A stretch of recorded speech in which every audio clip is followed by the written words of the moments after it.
I am here to tell you about 5 things that are making me happy. One thing that's making me happy is this wonderful short video that my daughter Eleanor showed me, and it's of snow monkeys relaxing in some natural hot springs. And there's just something about the expression on the faces of these monkeys. There's this sort of soft music playing. You see the kind of the mist rising off the water. One of the monkeys is like popping bubbles with a finger, which is exactly what I would do if I were in that situation. So, I felt this kinship. And there's just something so meditative about this video. If you are feeling jangled, if your nerves are feeling jangled, if you're feeling overwhelmed or drained, just take a few minutes and watch this video. I've watched it 3 times. I will probably watch it many more.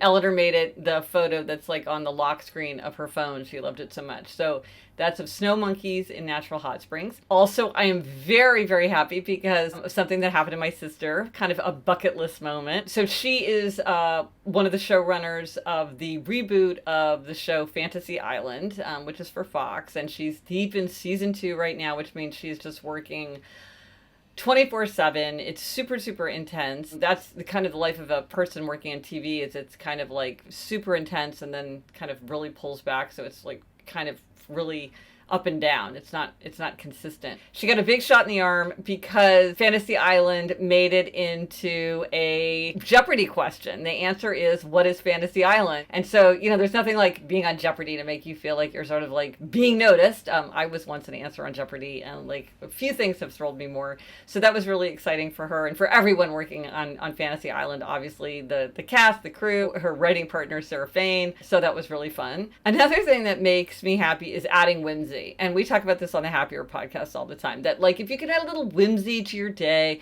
it can make tasks feel easier. It can make an ordinary day feel to be more fun. It just can kind of lift our spirits, especially if it's something that doesn't take a lot of time, energy, or money. One of the things I always like to think about is clearing clutter. I am one of those people for whom outer order contributes to inner calm. That's why I wrote my little book, Outer Order, Inner Calm.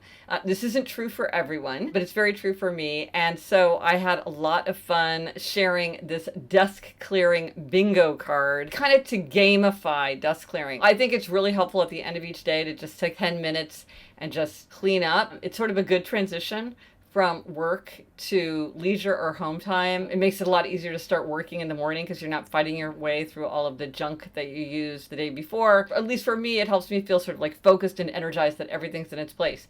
And so the bingo card makes it easy to sort of get yourself to do this little clutter clearing tasks, which are not significant on their own. They don't take that much time, but they can kind of add up and make you feel weighed down.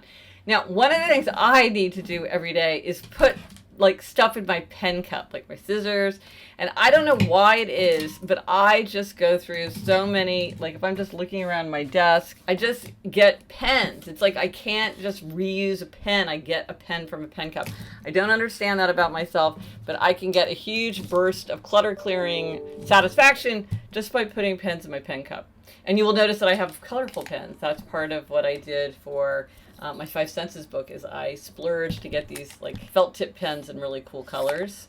Because why just write with blue and black when you can write with oxblood and aubergine and brown? And so that's one of the things I like to do for clutter clearing, is to use the bingo card. I love a great self-knowledge quiz. That's why I have my 4 Tendencies quiz, because I love a quiz. I love getting insight into myself. And sometimes people will say, if you define me, you confine me. But I actually think it's often helpful to have vocabulary and shorthand and something that helps us understand how we might be alike other people or how we might be different, kind of get an insight into our own nature. And I found this wonderful quiz, the Adobe Creative Personality Quiz, and it helps you discover your creative personality. It divides people into 8 categories. My category is thinker. A friend of mine said that hers was producer and that it fit very well.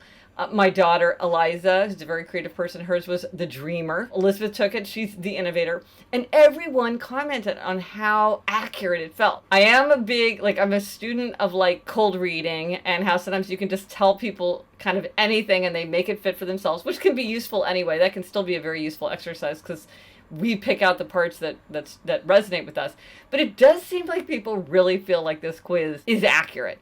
And the thing I love about the quiz is it is beautiful. The way it uses texture and color and sound to create the illusion that you're actually like engaging with things. There's stuff fluttering and flying and sparking and clicking.